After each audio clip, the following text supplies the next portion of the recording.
خوض في الغمار ديال الحيثيات ديال التصريح، كنبغي نوجه الشكر الجزيل للوزير العدل. شكرا لانك يعني تمدنا بدماء جديده وبطاقه جديده باش نواجهوا هذه الافتراءات ديالك، لذلك كنبغي نقول لك شكرا. ايضا كنبغي نقول هاد التصريحات ديال السيد وزير العدل في توصيفنا بكمشه التاريخ بيننا. التاريخ بيننا، هاد الكمشه اللي حقرتيها هي اللي غتوريك وجهك في المرايه.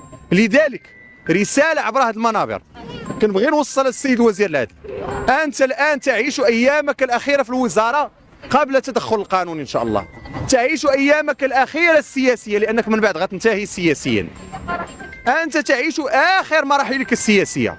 اقسم بالله العلي العظيم نحن كشباب مغربي والله ما نتفاهمكم مع وزير العدل واخا يكون فيها الموت، واخا يكون فيها الموت، لان اهون عليا ان اضع حدا لحياتي ولا يكون نشوف هذاك وزير العدل بهذاك الاستفزاز ديالو انه منتصر علينا. اقسم بالله العلي العظيم حتى وان كان فيها الموت وان كان فيها الضرب على الرقاب لن نتنازل وسنخوض في المعركه الى نهايتها.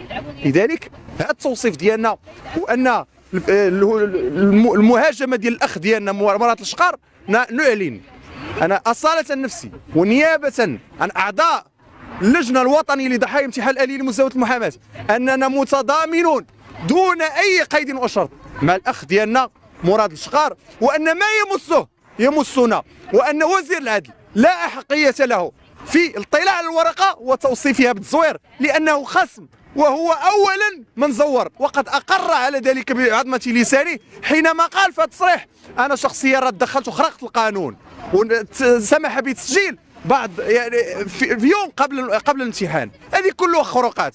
ان كان من شخص يعني زور ودار هذه الجرائم كلها راه هو وزير، راه لن تخيفنا، راه لا بالسجن لا حتى شي حاجه، راه كنقول لك راه حنا معاك في الموت، معاك على الموت، يعني واخا تسجلنا واخا ما عرفتش دير والله ما نتفكوا على حقنا، والله ما نتفكوا على حقنا، والتاريخ بيننا.